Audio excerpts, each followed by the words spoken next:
the Within Orb podcast. Come get Within Orb. Hello, my name is Jenn Zahrt, and welcome to Within Orb, a production of the Celestial Arts Education Library, a podcast bringing people together around the love of astrology, books. Join me as I interview people about the astrology books that changed their life and practice. You can support the podcast at withinorb.com.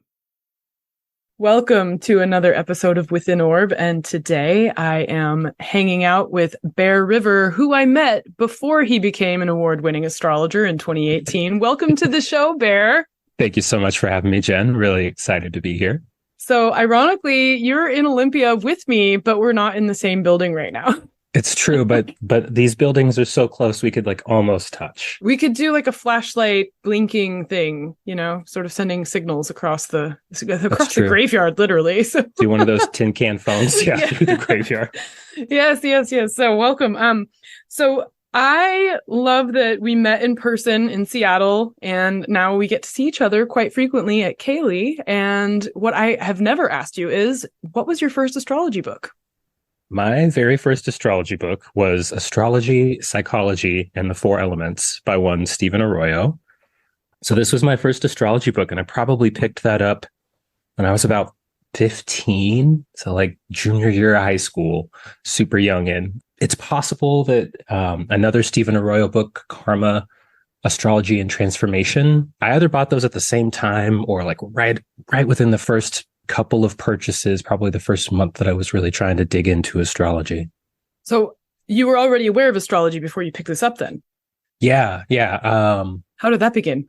So my grandma, my mom's mom, was a hippie lady into astrology, tarot, stuff like that. And my birthday is 3 days after her birthday. And so as a young kid, she just always made it a point, this is our birthday, 3 days long, which is pretty appropriate for Leos. So I knew as a young kid, I'm a Leo, my grandma's a Leo, and would have been my 9th birthday, maybe my 8th birthday. I was pretty young. She got me this little teeny tiny little pocket astrology book about Leos. So I knew about astrology since I was a kid. And when she passed, I inherited one of her tarot books. And that book must have been referencing the Thoth deck because it talked a lot about the correspondences between planet signs and the cards. And so kind of between that and a quest to understand that book a bit better, and then my kind of teenage entry into Buddhism and wondering, if reincarnation is real, how does this even work? Maybe astrology has something to do with it. And I started picking up a few books, and yeah, it must have been that both of the Stephen Arroyo books were just with each other at Pegasus and Berkeley. Great spot if you're in the Bay Area to pick up astrology books. So the Karma Astrology answered a few questions about if reincarnation is real, do we pick a birth chart from the other side? And that's how we set up our karma. But then in terms of actually understanding how to use astrology, how to understand what the different placements even mean, astrology, psychology, and the four elements was there and handy, and I think a pretty decent introduction, especially back then. Do you still have any takeaways from the text that stay with you as you continue to practice? Yeah, definitely thinking about elemental imbalances, which is interesting. This morning I was thinking, somebody who started as a teenager today might pick up something who is it? I want to say it's Greenbaum's book on temperament. And kind of arrive at the same conclusions. But I was thumbing through this one again, and he's got a chapter on elemental imbalances. And even just in a paragraph or two about, if you're flipping through, I want to say it's page 114. In particular, he's talking about the imbalance of fire. And I have 6 fire planets in my chart. So it's very, very fire heavy. And going through and just thinking about, since I was young and even to this day, what happens when you're a person who's basically fire made incarnate. It's one, it means that all of your other elements are totally really imbalanced with way too little, but having too much fire kind of leading to that perpetual desire to make things happen. So much so. And even what he says about, there's a few different imbalances that don't seem problematic to the native until much later, the propensity for burnout. For people who are super, super heavy with fire. And even that lack of awareness that it's problematic or not sustainable to always be trying to achieve something. Yes. Like dinner can just be dinner. It doesn't have to be like an accomplishment. I love that. I'll have to go in and see what it says about, and I love elemental voids for one. So this is a source I had not thought of with respect to that, because of the idea that an imbalance can be too much and also not enough. Yeah. So that's very cool. Very cool. All right. So we're going to cast you into, I don't know, let's take you up to the Olympic Mountains just on the way here, the Olympics, and get you wandering lost. And you have a little satchel. What are the books you're going to take with you on this journey into the rainforest? I did hike the Olympics and get a little bit lost all by myself once, but that's a different story. The books that I would bring into the wilderness with me, if I remember what I said in the intake form correctly, 2 were certainly about astrology. One's a little bit just about stars, actually. So I guess I'll go oldest copy that I have. So this is a 1911 printing of Star Lore of All Ages by one William Tyler Olcott. This is a 1911 edition that's got some cool engravings in here. Even though this is about stars and not about astrology per se, this is one of the ones that I would bring with me. Some of the engravings and plates are really interesting and I think helpful for one who's wanting to skywatch. But his approach and perspective around what I guess we could call kind of like cultural astronomy or cultural astronomy. We can't quite say cultural astrology yet, is really interesting.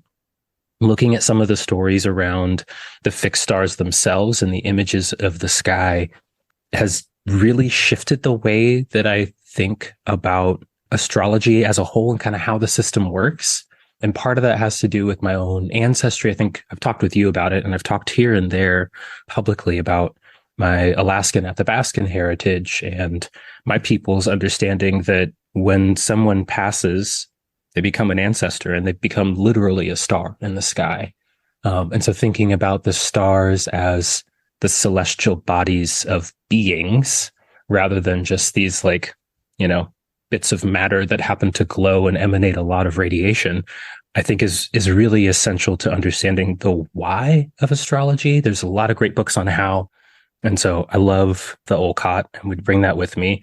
In terms of actually going on to practice, I think probably my core essential, even when I'm prepping for a session with a new client, I've always got Abu Mashar's Persian Nativities IV. This is the Ben Dykes translation.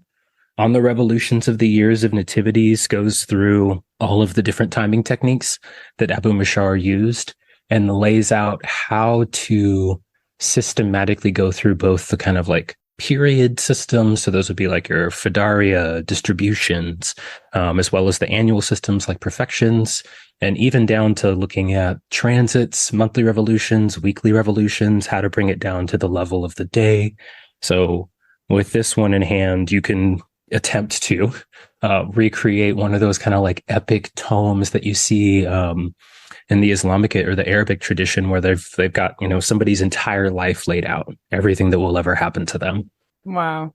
I'm noticing too this layer cake of technique, right? And then you say Fedaria and some of the other Time Lord techniques, and you're like, and even transits. And it's like, wait a minute, if we talked 20 years ago, transits would be the first thing out of your mouth, Oh, yeah. And so, at this point of the traditional revival, we've come to the sort of, and transits.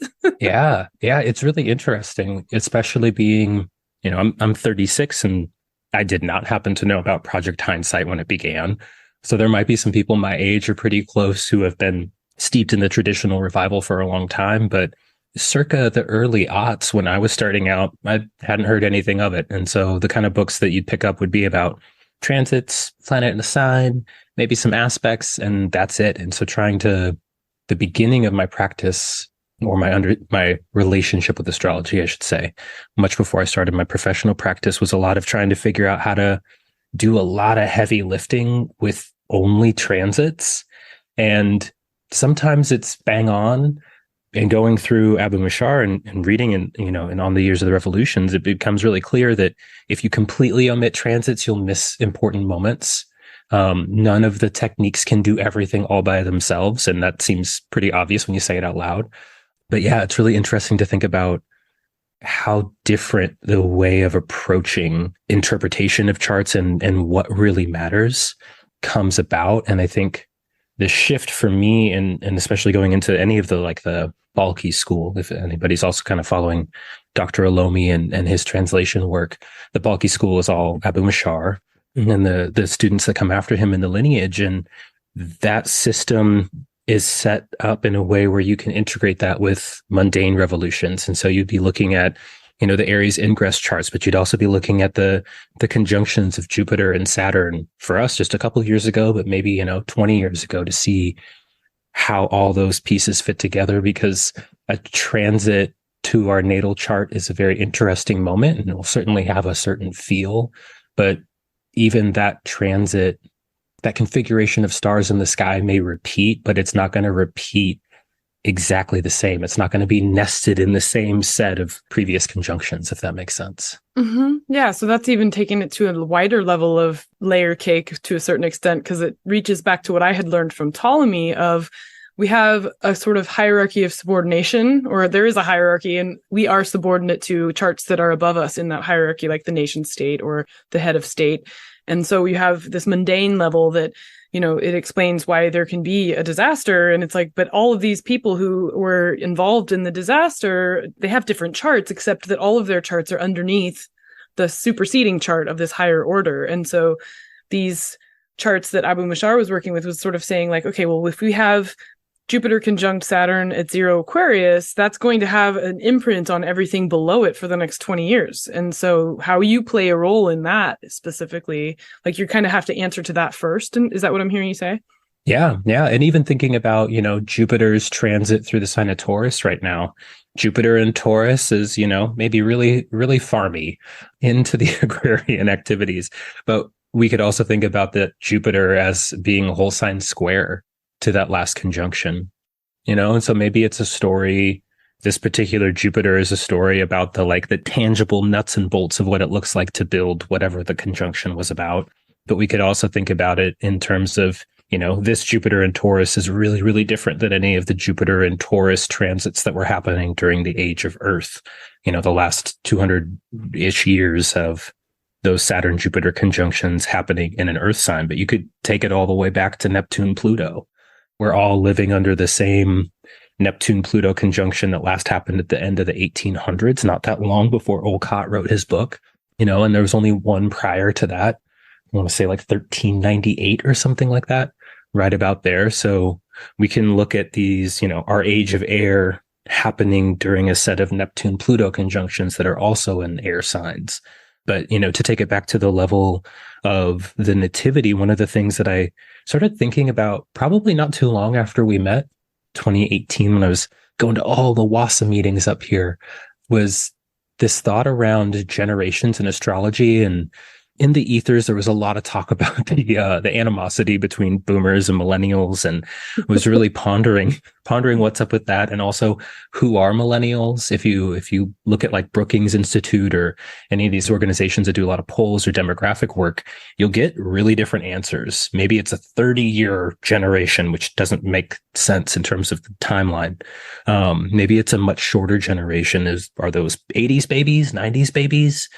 And so looking at that, I kind of thought, well, I was born right before a Saturn-Uranus conjunction.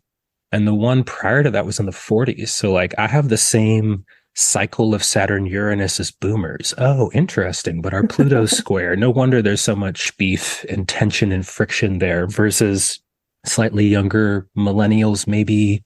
Zennials, right? So there's that little chunk between, I guess, 79 and 83 with Pluto in the last degrees of Libra, where you still know the sound of a dial-up modem.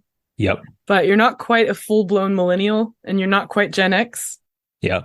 I feel like that's like when you get Pluto generations, if you use astrology to identify them by the Pluto sign, I think it's always fascinating to see people born at the last degrees of Pluto in a sign and the first degrees of Pluto in a sign, because there's a bit of confusion of I hang out with everybody super older than me if you're in the last degrees. And then if it's in the first degrees of the sign, it tends to be either hanging out with the people just across the threshold to the past sign or people who are a lot younger than you. Yeah, totally. My partner is one of those who's born I want to say that she's either like the first day you could really be a millennial, or that like really close, somewhere in that like November 82, I think is where you get that more distinct cutoff. But it's hard to say, you know, like I had a dial-up modem in my house. I remember that, but I was born in 87. So Yeah. I can't quite claim Xennial status.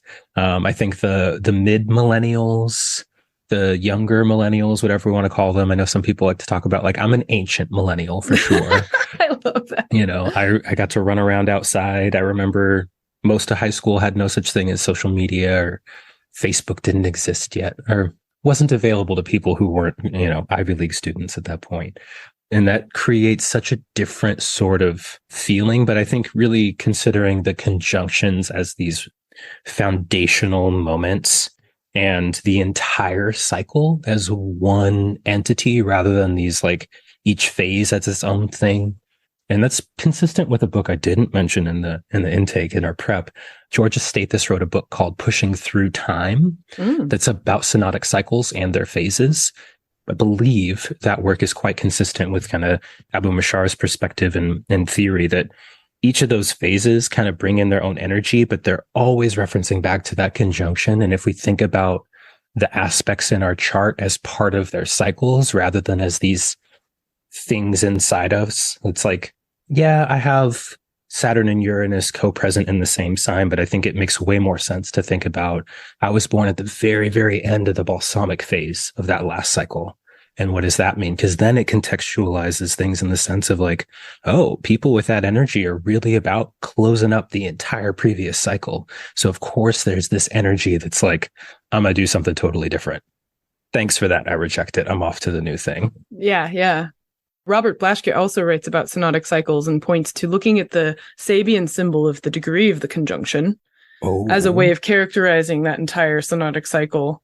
He blended a lot of interesting techniques together, but I love that concept of like, it's almost like you're getting onto a specific bus at a certain point in its trajectory from point A to point B, or maybe in a full round trip, and it starts here and then goes around the whole way and comes back to its sort of like end station. And so it's like, when did you get on the bus? But you're still a part of the cohort who's on that bus. Yeah. You know? I like that. It's like same bus route, same number for the route, different bus driver creates a whole different vibe. But it's a hyperbus because you've got your Mars bus, your Venus bus, your Mercury bus. You know what I mean? So there's a bunch of, and then you get like two things together, like Saturn Pluto buses, right? Yeah. We don't like the Saturn Pluto bus. That's a very, it's a very traumatizing ride. That's my bus. You are a hardier spirit than I am. That's a bus ride I don't have the constitution for. Yeah, it's all good. It's all good. Imagine stepping into a room of 5,000 astrology books, turning a corner and stepping into a room of 2,000 more.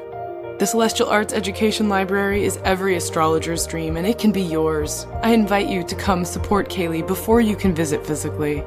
Your support will mean the creation of 52 new episodes of Within Orb next year, 4 issues of the CAELi Review, our inaugural journal, and countless book talks, events, classes for our community. Visit our website, www.caeli.institute/support, to select your level of care. Please help support CAELi into the future, our future, so that we may study the future together. Thank you for listening. Please enjoy the rest of the show.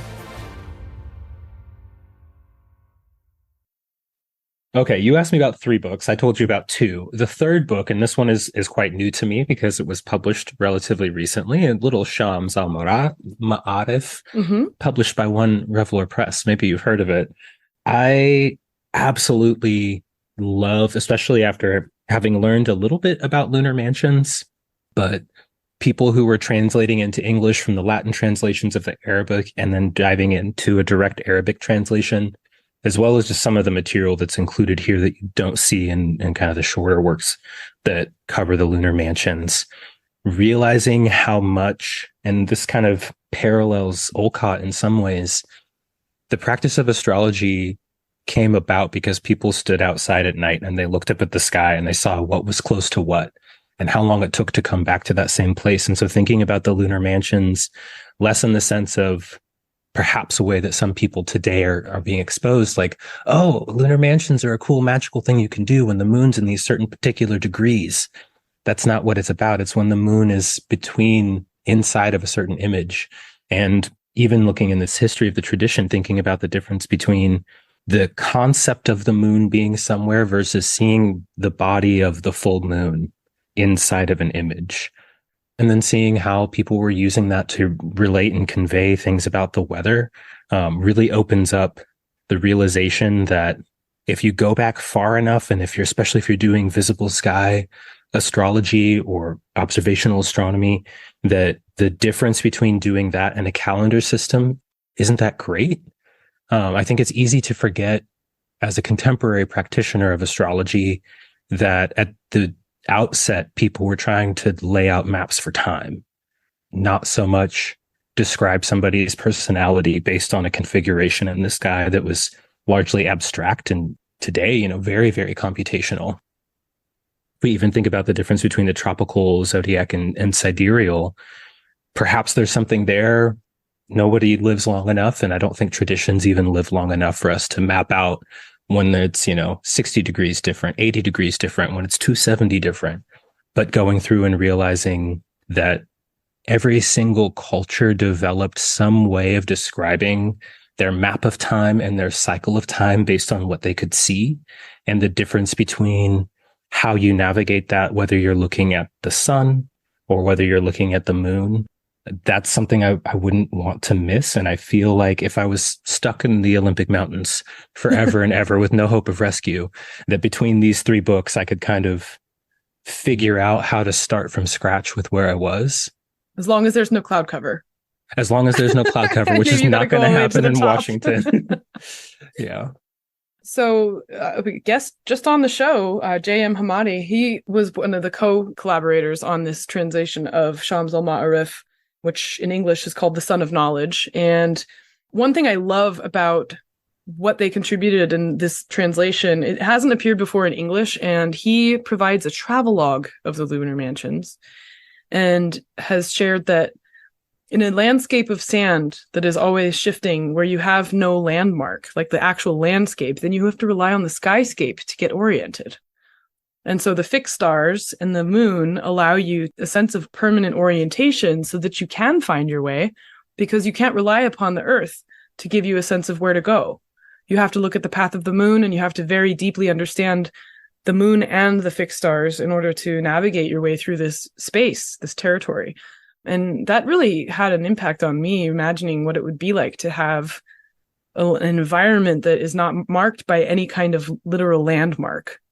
Mm-hmm. It's just something that you can get it on an oceanscape, right? Because there's waves and you don't have any sense of like landmass to give you an orientation. So the sky becomes what you have to engage with. And it's similar in deserts. Yeah, my Alaskan ancestors are not quite far enough north most of the time to have that same sense. But in reading that portion of the book, I was like, oh yeah, go far enough north, especially if you're talking about like Inuit populations on the other side of the Brooks Range in the north part of Alaska. Then yeah, you've got flat land, you've got sea to one side and earth to the other side. But barring that, those endless drifts of snow. It is a desert. It's just an Arctic desert. So you end up with the same type of feeling and that same necessity to understand how to use the stars for time. For my people, the stars for time and navigation. For my folks, there's some stars that become really, really important for timekeeping. And it's almost like if there's a land and space side of the coin, then it's like the space side of the coin. If you have darkness for 6 months, then you need to figure out very different ways of marking the passage of time throughout the day, especially if you still need to keep up with the activities of daily living and to move around. And so understanding how central and how important the stars themselves are, the images of the stars, and understanding where they are throughout the year. I think it's not really possible to get that same sense from a lot of the books that were super possible. Certainly, I don't know how you'd get it from astrology, psychology, and the four elements. And so, I'm sitting here like looking at these very, very different stacks of books and how to navigate and understand. But I think both are important, Absolutely. Doing all of this and telling somebody where they are and when they are doesn't do the same thing as telling someone like, did you ever consider that you're so focused on accomplishment that like being in your body is something that you don't do, and you might need to do that sometimes. Yeah, it's amazing where astrology can take us in terms of the focus on human experience of the future versus the sort of psychological realities and that more direct human contact concept, and also like which cultures they're serving. Like you were even saying, various cultures have come up with a way to measure their time, and Arroyo comes out of a period of time when mass psychology was very important and trying to figure out, like, how can I exist in this version of capitalism? They weren't overtly asking that question, perhaps, but I mean, that's really I think the answer to why this book exists is actually that, So yeah. Some folks might make the argument that a lot of what psychology is tasked with doing is helping people get back to work in one capacity or another. I think maybe a bit more of a generous and kind assessment of it is that we have so much leisure time. I hesitate to go off on too many different digressions, but I've been reading this Battlestar Galactica in philosophy book just for some fun and revisiting. I love it. The BSG universe. One of the essays was kind of looking at these ideas around what actually can cause us to start to think about the reality of our death and how to navigate that. Super intense experiences are one, but also boredom.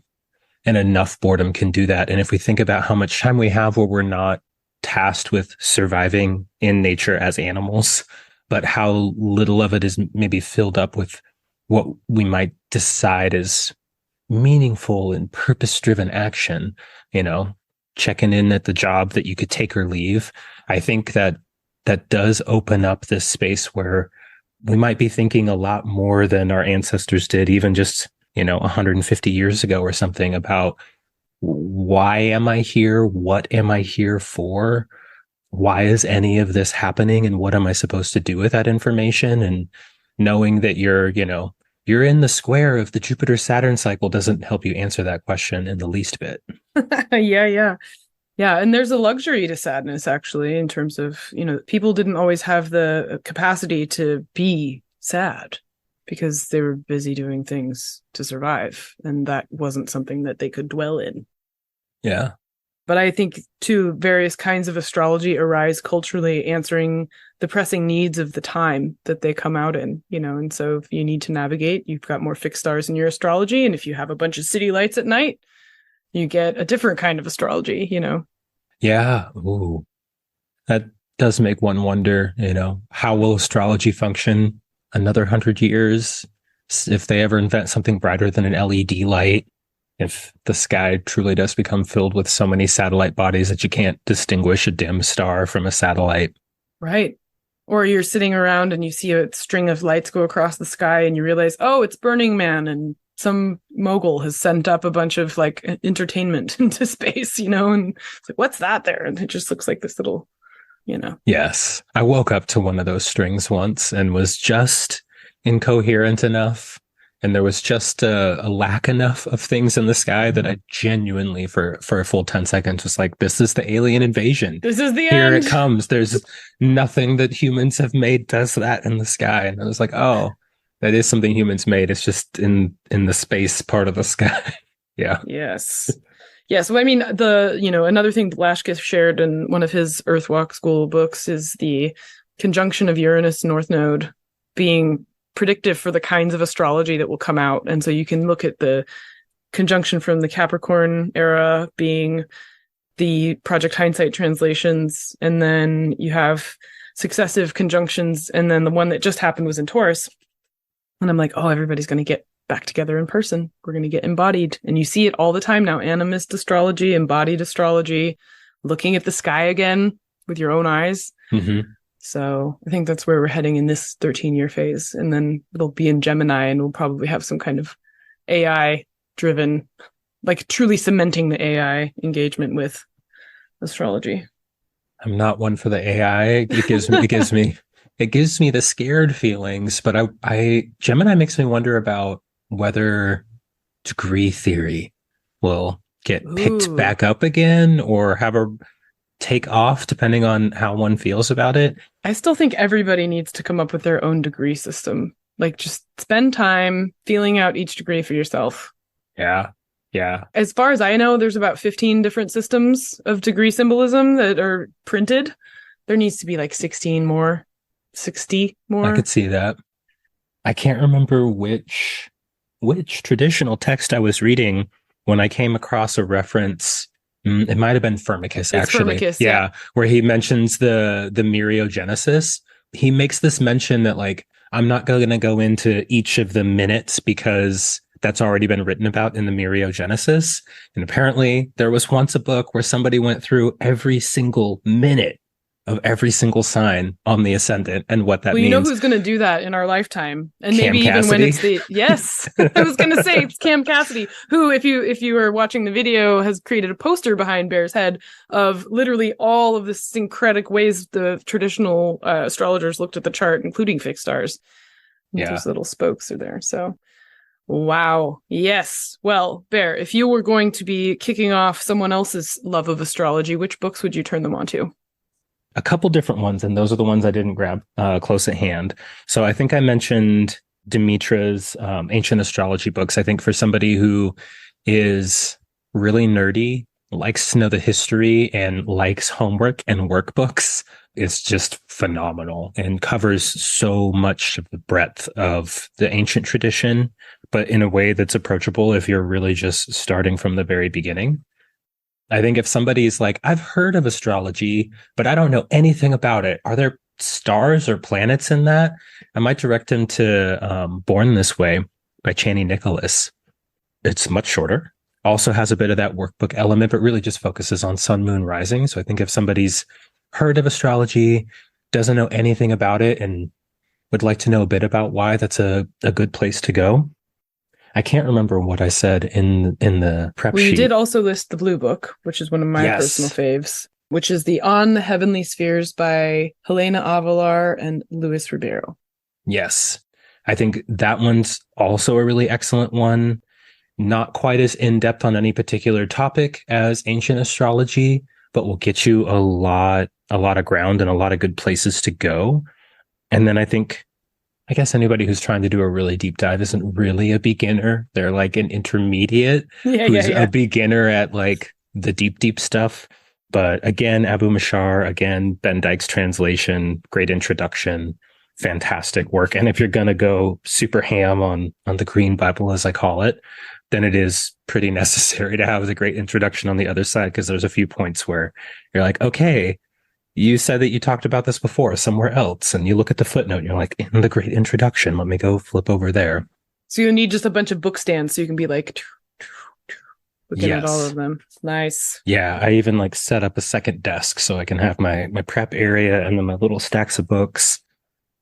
For those who really want to know more about astrology, but have no interest in ever practicing it, and don't even really want to like have their birth chart read or that side of astrology, Cosmos and Psyche by Richard Tarnas. I actually picked that book up at a Pioneers conference in 2010, I believe.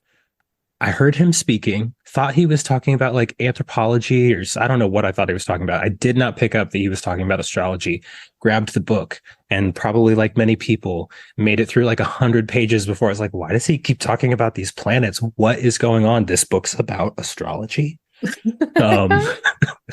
So I think for folks who have more of an interest in history, what from the inside of astrology would say is mundane astrology, or who are less interested in the personality of it all, Cosmos and Psyche is a really interesting book to start thinking about what those cycles entail, and why, even for folks who are maybe more scientifically minded, it's still worth considering and thinking about, even if it's just in that kind of context of thinking about like the history of math, the history of astronomy.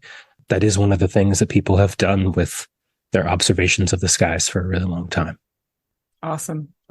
Well, thank you for taking time to share your top picks with me today on Within Orb. And where can people find you?